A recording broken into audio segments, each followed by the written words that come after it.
Hello students, welcome to my channel. இப்போ என்ன பார்க்குறோன்னா 11th அக்கௌண்டன்சியில் chapter 10ல் depreciation account பற்றி பார்க்க போகிறோம். இப்போ டெப்ரிஷியேஷன் அப்படின்னா என்னென்னா நான் ஏற்கனவே சொல்லியிருக்கேன், தேய்மானன்னு சொல்லிட்டு தமிழில் சொல்லுவோம்.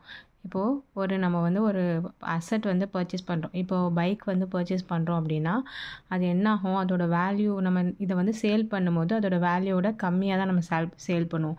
அப்போது அது என்ன இருக்கும், டெப்ரிசியேட் ஆகிருக்கும். தேய்மானம், அதில் உள்ள எல்லா பார்ட்ஸும் தேய்ஞ்சிருக்கும், டெப்ரிஷியேட் ஆகிருக்கும். அதில் இந்த வேல்யூலாம் கால்குலேட் பண்ணிட்டு தான் நம்ம ஒரு பைக்கை நம்ம சேல் பண்ணுவோம். அது மாதிரி ஒரு கம்பெனியை பொறுத்த வரைக்கும் ஃபிக்ஸட் அசட்லாம் என்ன பண்ணுவாங்க, பர்ச்சேஸ் பண்ணுவாங்க. இப்போ பில்டிங்ஸ் யூஸ் பண்ணுவோம், plant and machinery, motor vehicle, furniture, equipment, இது எல்லாமே யூஸ் பண்ணுவோம். ஒரு 5 இயர்ஸ் ஒரு 10 இயர்ஸ்க்கு நம்ம யூஸ் பண்ணுவோம். அப்போது என்ன பண்ணுவோம், அதுக்கு டெப்ரிஷியேஷன் கால்குலேட் பண்ணுவோம். ஓகேவா? இப்போ நம்ம purchase of such fixed asset or construction of this is called capital expenditure. இப்போ எக்ஸ்பெண்டிச்சர் அப்படின்னா இது ஒரு எக்ஸ்பென்சஸ். இதை பர்ச்சேஸ் பண்ணுறோம் அப்படின்னா நமக்கு ஒரு எக்ஸ்பென்சஸ். இது எப்படி சொல்லுவோம் அப்படின்னா கேபிட்டல் எக்ஸ்பெண்டிச்சர் அப்படின்னு சொல்லுவோம். இந்த அசட்டை நம்ம சேல் பண்ணும்போது நம்ம இன்கம் உள்ளே வரும். அப்போ அதை என்ன சொல்லுவோம்னா ரெவென்யூ எக்ஸ்பெண்டிச்சர் அப்படின்னு சொல்லுவோம். ஓகேவா? இதை நல்லா புரிஞ்சுங்க. நெக்ஸ்ட்டு இதே நிறையா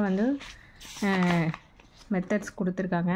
straight line method, written down value method, sum of years of digit method, machine hour rate method, depletion method, annuity method, devaluation method, sinking fund method, insurance policy method அப்படின்னு சொல்லிட்டு 9 டைப்ஸ் ஆஃப் மெத்தட்ஸ் கொடுத்துருக்காங்க இந்த டெப்ரிஷியேஷனில். இப்போ நமக்கு முக்கியமாக நம்ம என்ன பார்க்க போகிறோம் அப்படின்னா ஸ்ட்ரைட் லைன் மெத்தடும் ரிட்டன் டவுன் வேல்யூ மெத்தட், இது ரெண்டும் தான் நம்ம பார்க்க போகிறோம். ஓகேவா?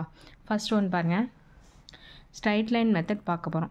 அப்போ ஸ்ட்ரைட் லைன் மெத்தட் அப்படின்னா என்னென்னா, ஸ்ட்ரைட் லைன் மெத்தடையே நம்ம டிஃப்ரெண்ட் டைப்ஸாக சொல்லலாம். என்னென்னா fixed instalment method, original cost method அப்படின்னு சொல்லிட்டு 3 டைப்ஸ் ஆஃப் சொல்லலாம். அவங்க கொஷின் கேட்கும் போதே கால்குலேட் ஸ்ட்ரைட் லைன் மெத்தட்னு கேட்கலாம், இல்லை ஃபிக்ஸட் இன்ஸ்டால்மெண்ட் மெத்தட் கேட்கலாம், இல்லை கால்குலேட் ஒரிஜினல் காஸ்ட் மெத்தட் அப்படின்னு கேட்கலாம். எப்படி கேட்டாலும் உங்களுக்கு போட தெரியணும். ஓகேவா?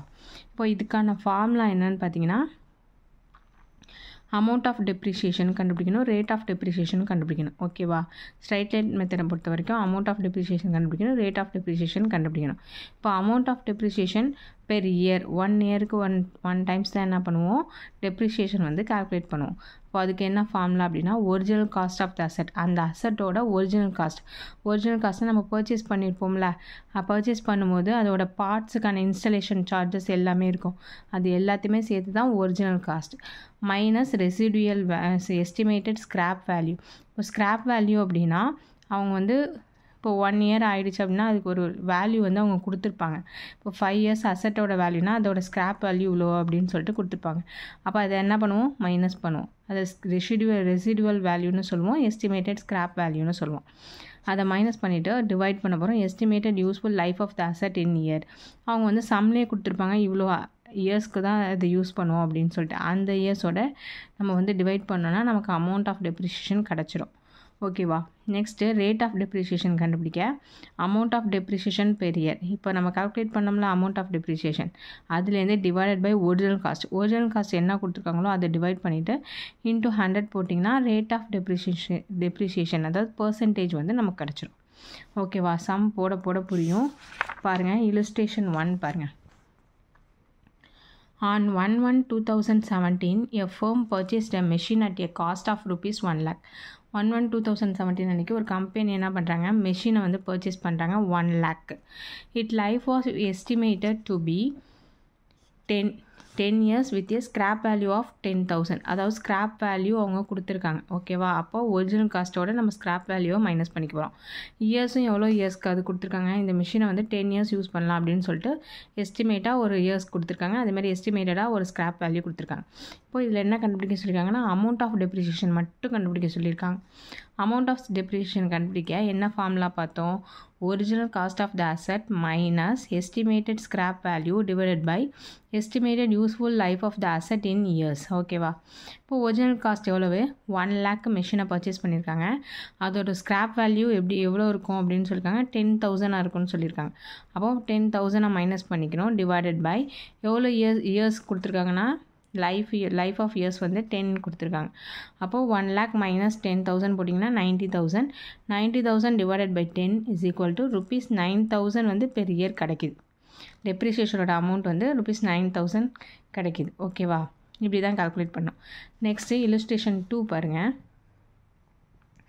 From the following information, calculate the amount of depreciation and rate of depreciation. ரெண்டுமே கேட்டிருக்காங்க. அண்டர் ஸ்ட்ரைட் லைன் மெத்தட் இந்த மாதிரி கொடுத்துருவாங்க, எந்த மெத்தடில் கால்குலேட் பண்ணணும் அப்படின்ட்டு. Purchase price of machine, purchase பண்ண மிஷினோட ரேட் வந்து 80,000. அதோட எக்ஸ்பென்சஸ், அதை வந்து நம்ம எக்ஸ்பென்சஸ்னால் என்னென்னா, ஒரு மிஷின் வாங்கியிருக்கோம், அதுக்குள்ளே இன்ஸ்டலேஷன் சார்ஜஸ் எல்லாமே இருக்கா, அதுதான் அது வந்து எவ்வளோ இருக்குது, 20,000 அதுக்குள்ளே எக்ஸ்பென்சஸ் ஆகிருக்கு. அப்போ நம்ம ஒரிஜினல் வேல்யூ எவ்வளோவே 80,000 + 20,000 1 lakh தான் நம்ம ஒரிஜினல் காஸ்ட்டோட வேல்யூ. ஓகேவா? ஒரிஜினல் காஸ்ட் வேல்யூ வந்து 1 lakh. புரியுதா? பர்ச்சேஸ் பண்ணது 80,000, அதுக்குள்ளே எக்ஸ்பென்சஸ் நம்ம பண்ணது 20,000. அப்போ ரெண்டையும் சேர்த்து ஒரிஜினல் காஸ்ட்டோட value 1 lakh. Next estimated residual value. Residual வேல்யூனாலும் ஸ்கிராப் வேல்யூனாலும் ஒன்று. அப்போ அது எவ்வளோ கொடுத்துருக்காங்க, 35,000 கொடுத்துருக்காங்க. எக்ஸ்பெக்டட் லைஃப் ஆஃப் இயர்ஸ் வந்து 5 years கொடுத்துருக்காங்க. இப்போ என்ன கால்குலேட் பண்ண சொல்லியிருக்காங்க, அமௌண்ட் ஆஃப் டெப்ரிசியேஷன் கால்குலேட் பண்ண சொல்லியிருக்காங்க, ரேட் ஆஃப் டெப்ரிசியேஷனும் கால்குலேட் பண்ண சொல்லியிருக்காங்க. அமௌண்ட் ஆஃப் டெப்ரிசியேஷன் வந்து எப்படி கால்குலேட் பண்ணுவோம், ஒரிஜினல் காஸ்ட்லேருந்து ஸ்கிராப் வேல்யூவை லெஸ் பண்ணிவிட்டு எஸ்டிமேட்டட் லைஃபை டிவைட் பண்ணுவோம். ஒரிஜினல் காஸ்ட் வேல்யூ எவ்வளவு, 80,000 + 20,000 1 lakh மைனஸ் ஸ்கிராப் வேல்யூவோட வேல்யூ 35,000 டிவைடட் பை 5. 1 lakh - 35 போட்டிங்கன்னா 65,000 டிவைடட் பை 5 போட்டிங்கன்னா 13,000 1 இயருக்கு வருது depreciation amount. Next rate of depreciation கேட்டிருக்காங்க. ரேட் ஆஃப் டெப்ரிசியேஷனுக்கு amount of depreciation per year divided by original cost into 100. Amount of depreciation நம்ம ஏற்கனவே கால்குலேட் பண்ணியிருக்கோமா, 13,000 டிவைடட் பை இந்த ஒரிஜினல் காஸ்ட்டோட வேல்யூ 1 lakh இன்டூ 100 போட்டிங்கன்னா 13%. ஓகேவா? நெக்ஸ்ட்டு illustration 3 பார்ப்போம். Find out the rate of depreciation under straight line method அவங்க கொடுத்துருக்காங்க. அண்டர் ஸ்ட்ரைட் லைன் மெத்தடில் ரேட் ஆஃப் டெப்ரிசியேஷன் மட்டும் தான் கால்குலேட் பண்ண சொல்லியிருக்காங்க. ஆனால் ரேட் ஆஃப் டெப்ரிசியேஷன் கண்டுபிடிக்க நம்ம என்ன பண்ணணும், first amount of depreciation calculate பண்ணால் தான் ரேட்டோட வேல்யூ கண்டுபிடிக்க முடியும், பர்சன்டேஜ் கண்டுபிடிக்க முடியும். இப்போ original cost of the asset எவ்வளோ கொடுத்துருக்காங்க, 10,000 கொடுத்துருக்காங்க. Estimated life 10 years, scrap value 2,000 கொடுத்துருக்காங்க. அமௌண்ட் ஆஃப் டெப்ரிசியேஷனோட formula original cost of the asset minus estimated scrap value divided by estimated useful life of the asset in years. இப்போ original cost எவ்வளவு, 10,000, scrap value ஒரு 2,000 minus பண்ணிவிட்டு 8,000 வரும், divided by 10 போட்டிங்கன்னா 800. 1 இயருக்கு 800 depreciation amount கிடைக்குது. இப்போ ரேட் ஆஃப் டெப்ரிசியேஷன் கண்டுபிடிக்க என்ன formula, amount of depreciation per year divided by original cost into 100. Amount எவ்வளோ கால்குலேட் பண்ணியிருக்கோன்னா 800. அப்போ 800 divided by 10,000, original cost value எவ்வளவு, 10,000. 10,000 இன்டூ 100 கால்குலேட் பண்ணிங்கன்னா 0 0 கேன்சல் பண்ணிவிடுங்க, பண்ணிங்கன்னா 8% வரும். ஓகேவா? இப்படி தான் கால்குலேட் பண்ணணும். ஈஸியான மெத்தட் தான், புரிஞ்சுக்கிட்டால் ரொம்ப ஈஸி. தேங்க்ஸ் ஃபார் வாட்சிங்.